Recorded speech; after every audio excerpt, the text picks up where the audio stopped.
Repas. Merci parce que à la croix, tu nous dis que tout est accompli. Merci de nous le rappeler en cette journée de Pâques, que cela puisse être pour nous un sujet de reconnaissance, un sujet d'interpellation, un sujet aussi peut-être de remise en question pour chacun de nous. Et nous voulons te remettre ce temps, te demander vraiment que par ton Esprit Saint, tu nous visites, tu nous parles, tu nous rappelles qui tu es, ce que tu veux accomplir au travers de nous. Et nous te rendons grâce pour cette liberté que tu nous donnes et que nous avons dans notre pays. Au nom du Christ, te prions que par ton Esprit tu nous parles. Amen.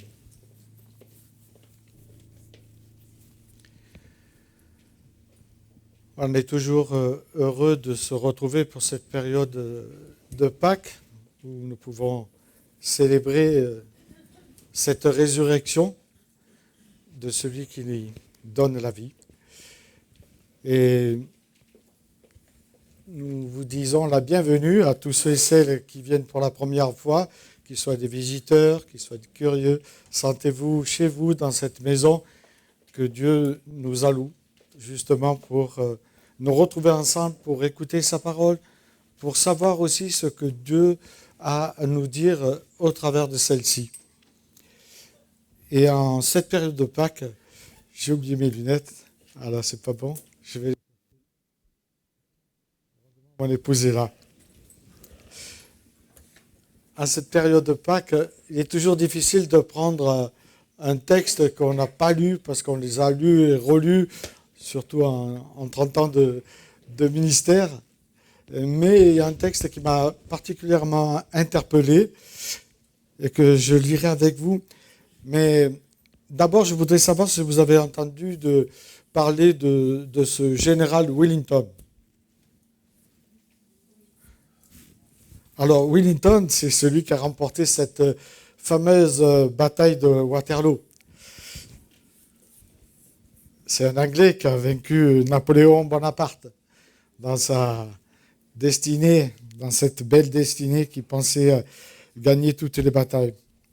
Et justement, ce général, après avoir gagné cette bataille, il voulait transmettre le message de sa victoire, et on peut comprendre, mais à l'époque, il n'y avait pas les réseaux sociaux ni d'autres moyens de communication que on pouvait transmettre par une ou deux personnes.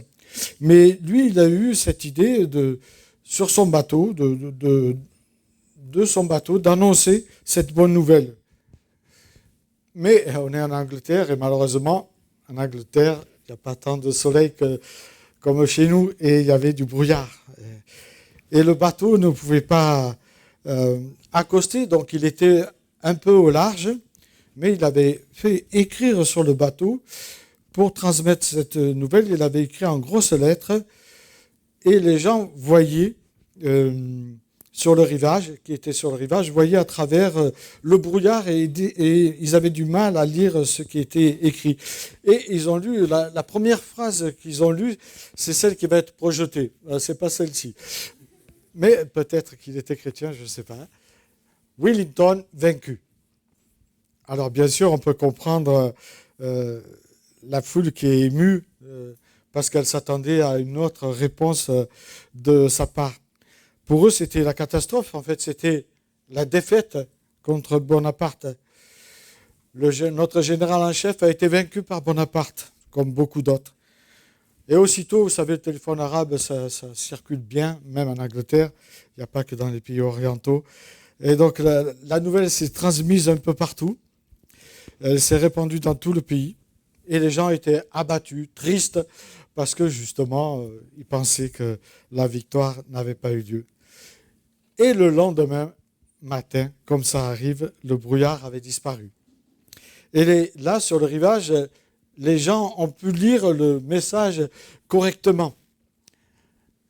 Wellington a vaincu l'ennemi. Bon, ça ne me fait pas plaisir, mais quand même, il faut dire ce qui est dans l'histoire.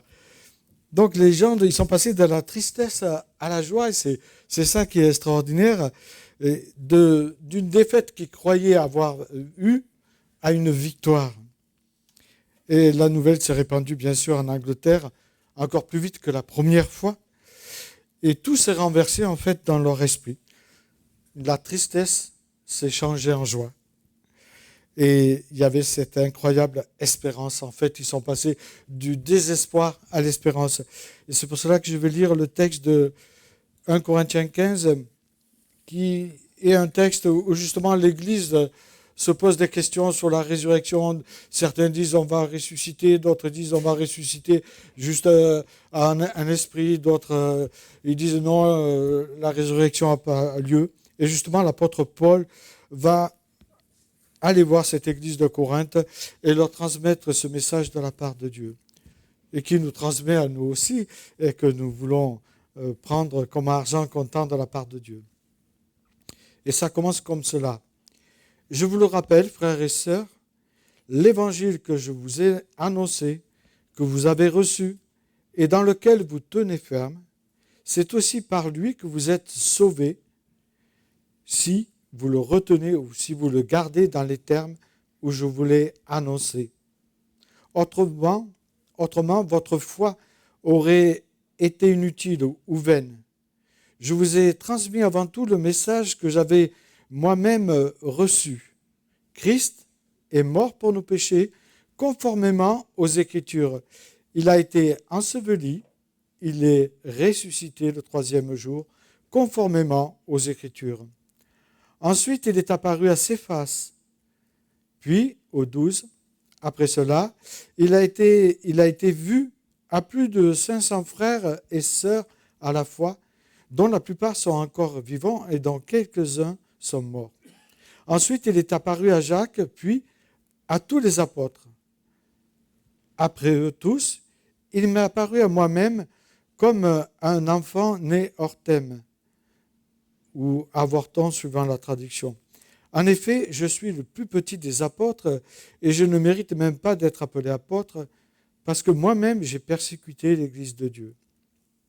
Mais par la grâce de Dieu, je suis ce que je suis et sa grâce envers moi n'a pas été sans résultat. Au contraire, j'ai travaillé plus que tous, non pas moi, mais toutefois la grâce de Dieu qui est avec moi.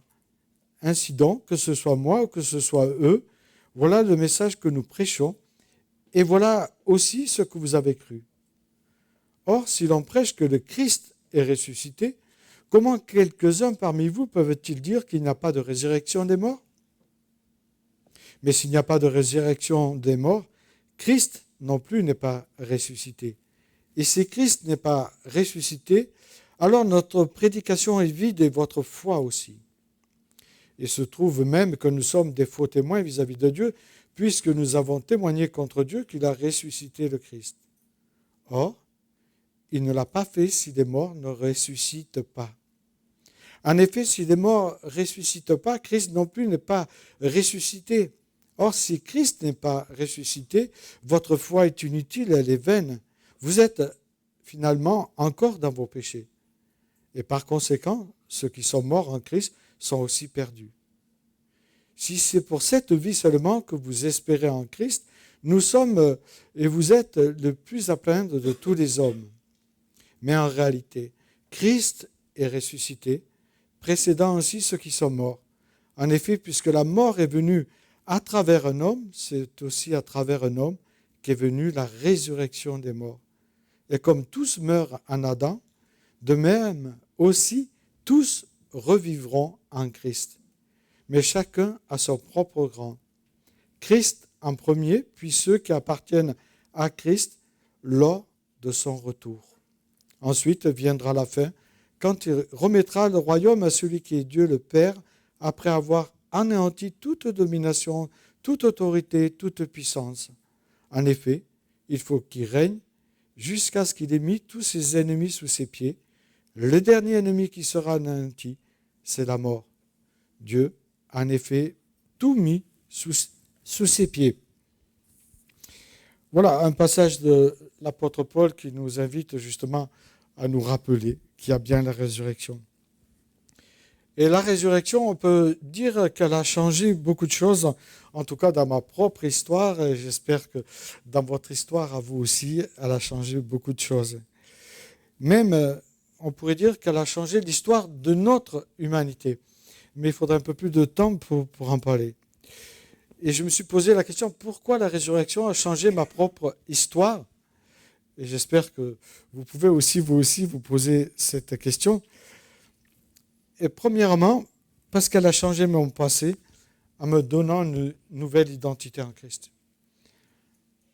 Vous savez, en Christ, on est une nouvelle personne. Christ nous dit que nous sommes une nouvelle identité. Cette nouvelle identité, en fait, elle m'a fait passer un peu du désespoir dans lequel je me trouvais et dans lequel je cherchais un peu tout et partout, à l'espérance. Elle m'a révélé que mon passé était effacé. C'est-à-dire en Christ, nous sommes des nouvelles créatures. Les choses anciennes sont passées et toutes choses deviennent nouvelles. Il y a quelque chose de nouveau qui se déroule, qui se construit dans notre vie. Ça signifie aussi, et ça m'a révélé que mon passé était effacé. Que le passé n'avait plus le dernier mot et que j'étais pardonné. Vraiment pardonné, mais pas parce que j'étais mieux que quelqu'un d'autre, tout simplement parce que j'avais reçu la grâce de Christ dont Paul nous parle dans Éphésiens 2:8, où il nous dit c'est par la grâce que vous êtes sauvés, par le moyen de la foi, ça ne vient pas de vous. C'est un cadeau que Dieu nous fait, que Dieu nous a fait et que Dieu fait encore et fera encore à d'autres personnes. Cette grâce, il nous l'offre et nous l'avons acceptée, en tout cas j'espère, si vous ne l'avez pas acceptée, c'est le moment. On l'a une fois pour toutes. Et moi, j'ai compris qu'une page blanche s'ouvrait devant moi. En fait, un nouvel avenir m'était offert. Cette vie nouvelle où l'espérance remplaçait le désespoir. Où la grâce écrivait désormais, en fait, l'histoire de ma vie. L'histoire de ma vie, elle est écrite par la grâce. Et l'histoire de notre vie, elle doit être écrite par la grâce de Dieu. Et c'est toujours difficile entre la grâce et le légalisme. Le légalisme, c'est il faut, on doit. Et la grâce, c'est Dieu qui nous aide à accomplir les choses. C'est complètement différent. Dans la Bible, il est écrit dans Michée 7:19, Michée 7:19, ce qui va être projeté, que Dieu jette nos péchés au fond de la mer. Ça, c'est extraordinaire. Et cette image est puissante. Elle signifie qu'il pardonne totalement nos fautes. Bien sûr, les péchés ne sont pas seulement couverts ou oubliés temporairement, comme on peut le faire quand on se demande pardon ou quand on se frotte avec quelqu'un de proche. On pardonne, mais quand même, il y a toujours cette rancœur qui revient, on ne tourne pas la page. Non, Christ nous dit que nos péchés sont jetés au loin, hors de sa portée, hors de sa vue, comme quelque chose qui disparaît dans les profondeurs de la mer. Un peu comme si ces péchés étaient jetés au fond de la mer des Philippines qui fait 11 000 kilomètres de profondeur. Et il y a ce psaume 103, verset 12, qui est intéressant aussi et qui est projeté.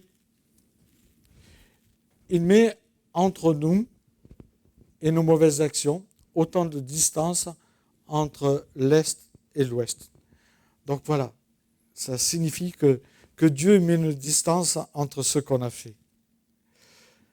Et c'est rassurant, en tout cas pour moi, ça a été rassurant. Un peu comme Ésaïe 1:18, où il dit, si vos péchés sont comme le cramoisi, c'est-à-dire s'ils sont rouges, ils deviendront blancs comme la neige.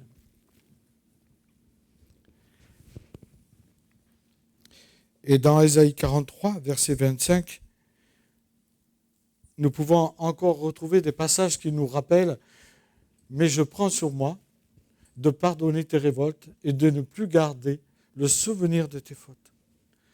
Ah, ce serait merveilleux si chacun de nous, on oubliait le souvenir des fautes de nos conjoints, de notre conjointe, de notre frère, de notre sœur. en Christ, ou de notre frère, ou de notre sœur, notre cousin, cousine. Bon, j'arrête. Voilà, vous avez compris, quoi. Mais ce serait tellement important de pouvoir tourner cette page.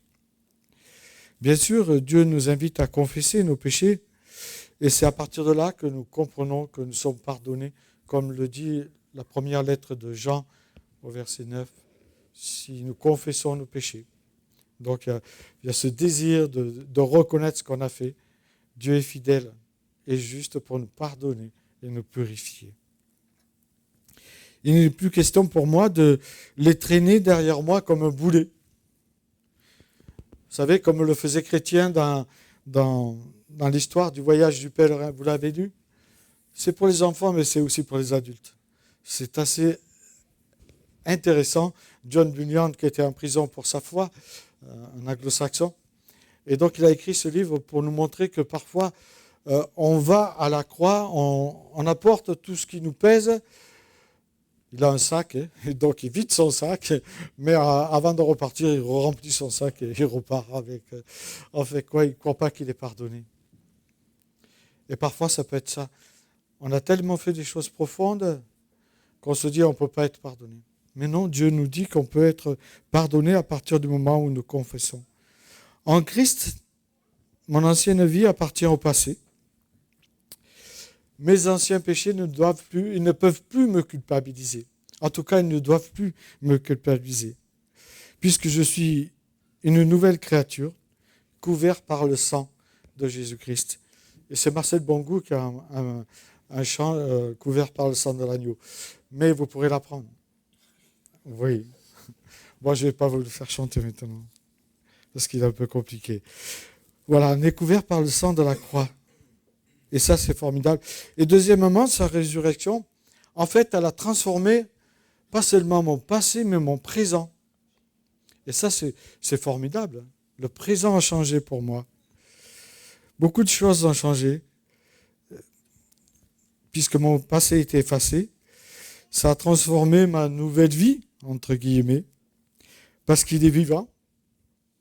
J'ai pu marcher par son esprit, mais en sachant qu'il était à côté de moi, qu'il cheminait avec moi, qu'il était présent avec moi tous les jours jusqu'à la fin du monde.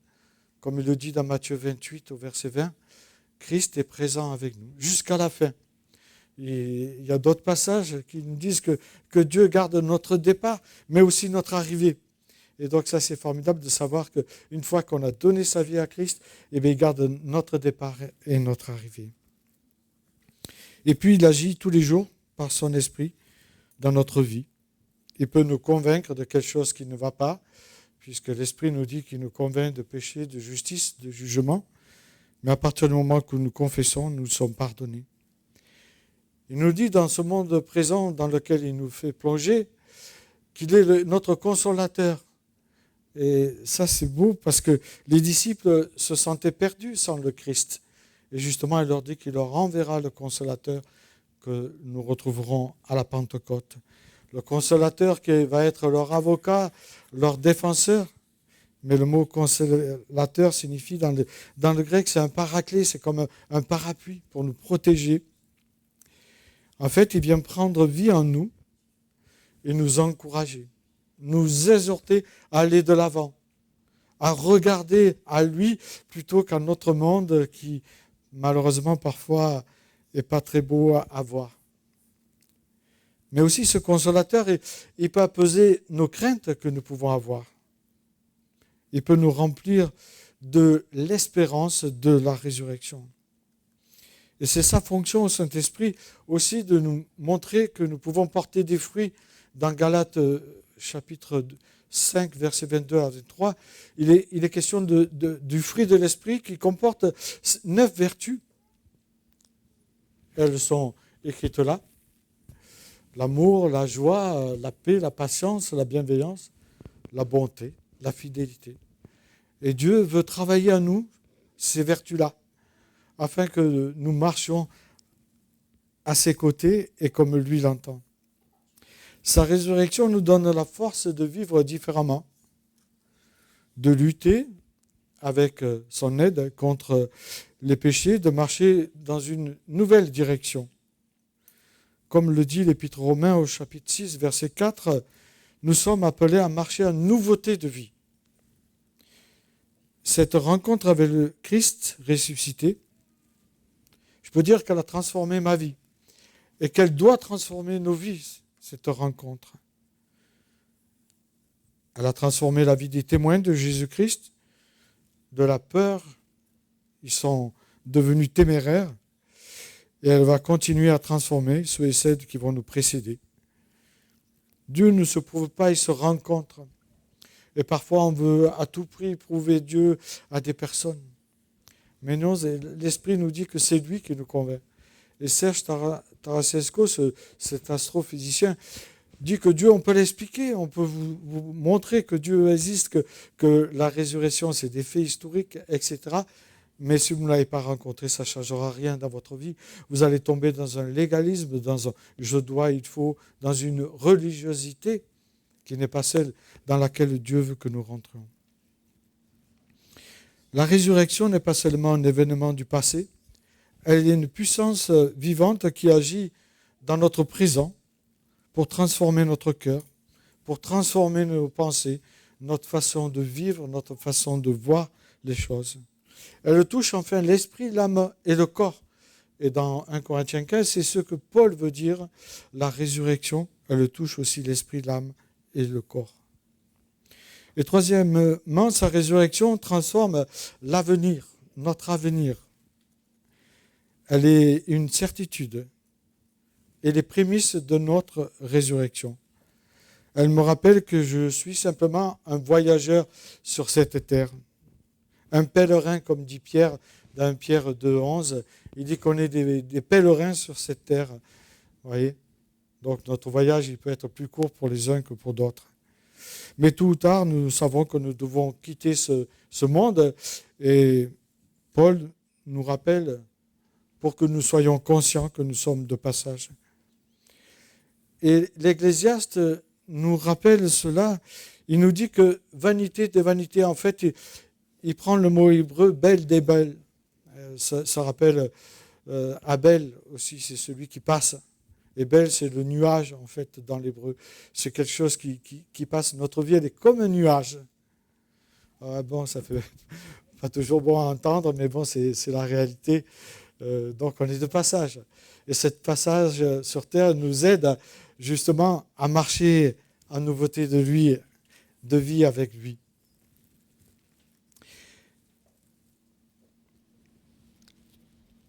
Que nous soyons riches, que nous soyons pauvres, que nous soyons bons, que nous soyons méchants, la route se terminera un jour et nous irons au même endroit. Sa résurrection transforme notre avenir car elle me donne cette merveilleuse espérance pour mes projets et pour mon avenir que Dieu a préparé pour moi. Et dans l'Écriture, on trouve beaucoup de passages qui nous réconfortent. Dans Jérémie 29, 11, il est dit que Dieu a préparé un avenir pour nous. Il a un avenir pour nous. Pas un avenir de malheur, mais un avenir de heureux, pour que nous soyons heureux. Alors la résurrection ne change pas seulement notre passé, notre présent, elle transforme notre avenir. Parce qu'il est ressuscité, nous avons l'assurance que la mort n'aura pas le dernier mot. Et Paul dit cela dans 1 Corinthiens 15, 55, « Ô mort, où est ton aiguillon ?» Il a la victoire. Et il nous rappelle que notre vie est promise par Christ à une vie éternelle. Notre espérance ne doit plus reposer seulement sur des choses passagères et éphémères de ce monde, mais sur la promesse de Dieu, qui nous promet la vie éternelle si nous lui donnons notre vie. Alors il faut faire attention, il n'est pas question de se tuer, hein. Il est question de s'approcher de Dieu, de dire « Oui Seigneur, viens, prends ma vie, prends toute ma vie et marche avec moi ». Et à partir de là, il y a des choses qui peuvent se passer dans votre vie, il y a des choses extraordinaires. Elle nous donne cette espérance solide que notre destinée est entre ses mains, comme le dit le psaume 31, 15. À partir du moment où on se confie en l'Éternel, notre destinée est entre ses mains. Et c'est pour cela qu'il nous dit, ne crains plus, petit troupeau. Et en fait, Jésus nous invite à préparer sa seconde venue parce que nous croyons qu'il reviendra un jour. Il peut arriver que pour nous, comme pour les disciples le jour de Pâques, et c'est intéressant de voir que le jour de Pâques, c'est les femmes qui sont là les premières. Bon, c'est un peu ralent quand même, mais bon. Mais il y a une idée derrière tout cela. Il y a une idée que Dieu veut nous préciser avec cela. En fait, il va tout changer dans les valeurs que nous avons dans notre tête, et surtout à l'époque orientale de Jésus. Il va changer la valeur des choses. Pour montrer qu'il est bien ressuscité, il va donner ce message aux femmes. Et comme on sait que les femmes parlent plus que les hommes, le message a été bien transmis. Ah, il ne fallait pas que je vous loupe là. Hein. Non, ouais, je rigole. Non. Mais en fait, si vous voulez savoir pourquoi, dans l'étude biblique que nous allons faire, et j'ai pensé, parce que c'est important de connaître et d'avoir une apologie sur la résurrection. Et donc, on va laisser Élie, le prophète, pour étudier, peut-on croire à la résurrection? Et vous savez, il y a 5 points dans le monde contemporain que nous vivons qui nous disent qu'on ne peut pas croire à la résurrection parce que certains disent qu'on a volé le corps. Deuxièmement, parce que Jésus n'était pas vraiment bon. Troisièmement, parce que c'est de l'hallucination. Quatrièmement, parce que c'est un mythe. Et cinquièmement, parce que c'est un phénomène spirituel. Et donc, justement, on va en parler. Parce que moi, je pense que c'est important que pour nous, chrétiens, nous puissions avoir des éléments pour répondre historiquement à nos contemporains sur la résurrection. Il peut arriver que pour nous, Pâques soit un peu comme ses disciples, hein, ou comme ces hommes qui étaient sur le rivage, ce soit un épais brouillard dans notre cœur, parce que nous doutons ou nous ne comprenons pas tout de ce que Dieu a accompli, parce qu'il y a peut-être des peurs, des souffrances, comme il a été dit aussi au début par Ruth, parce qu'il y a des épreuves et des déceptions. Quand on perd un être cher, on dit que Dieu n'existe pas et pourtant on y en veut. Et donc, c'est un peu comme les athées. Celui qui dit qu'il est athée, en fait, il croit à quelque chose. C'est une croyance, donc il croit. Tout le monde croit, même les athées. Et c'est ça qui est extraordinaire. C'est que Dieu a mis dans chacun de nous la pensée de l'éternité. Et on ne peut pas le rejeter, cette pensée. Elle va nous travailler toute notre vie. Même si on veut l'éloigner, elle revient chaque fois. Elle nous rebouscule en disant, mais il y a un Créateur, il y a un Créateur. Il y a un Créateur qui t'aime et pour lequel tu es précieux. Et ça, c'est formidable de savoir qu'aux yeux de Dieu, on est précieux.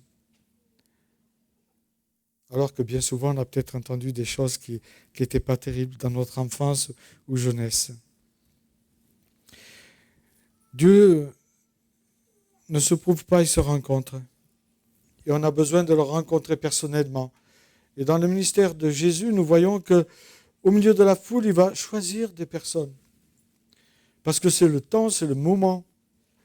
Et nous voulons bousculer le temps, le moment, parfois avec des personnes avec qui nous discutons. Il faut savoir attendre, c'est l'œuvre de Dieu, cela. Nous ne pouvons que semer la parole, dire ce qu'il a fait dans notre vie, ce que nous croyons, ce que nous vivons, mais pas plus. Et ensuite, Dieu fait le reste. Il appelle ses enfants au bon moment. Et il peut nous surprendre. Mais à partir du moment où on l'a rencontré, alors je dirais que ces brouillards que nous avons dans la vie se dissipent eux aussi. Ce qui nous apparaissait comme une défaite devient une victoire. La plus belle des victoires que l'humanité n'ait jamais connue. Jésus est vivant, il a vaincu la mort, ça change tout. Alors que cette journée de Pâques ne soit pas seulement pour chacun de nous un moment de festivité, même si elle peut l'être, elle doit l'être, parce qu'il y a l'agneau pascal, et vous penserez à moi, enfin, genre, agneau, si vous avez... Bon, je sors de là. Ma femme n'est pas là, je peux en profiter. Mais que si vous avez le privilège de partager la Pâque en famille ou avec des amis, je ne sais pas, osez dire ce en quoi vous croyez. Même s'ils ricanent un peu, c'est pas grave. Vous savez, les gens, ils ricanent au début, puis après, ils se posent des questions. Donc, c'est intéressant.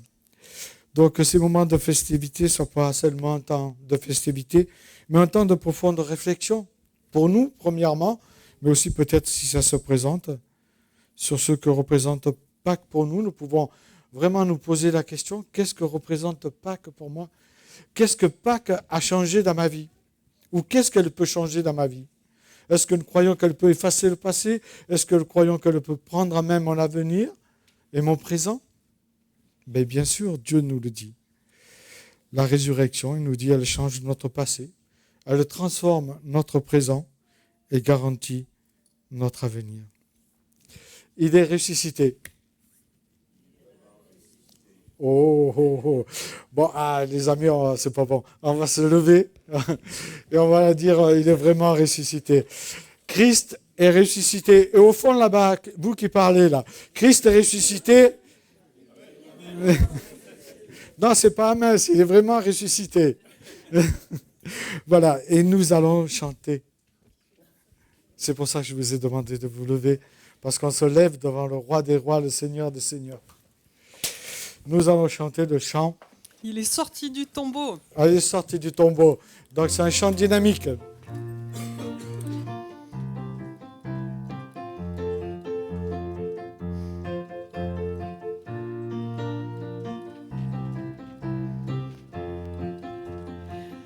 Il est sorti du tombeau, la mort a perdu sa puissance. Il est sorti du tombeau, la mort a perdu sa puissance. Alléluia, Alléluia,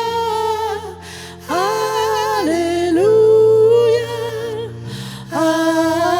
Alléluia. Il est vivant pour toujours, c'est pourquoi j'ai l'espérance.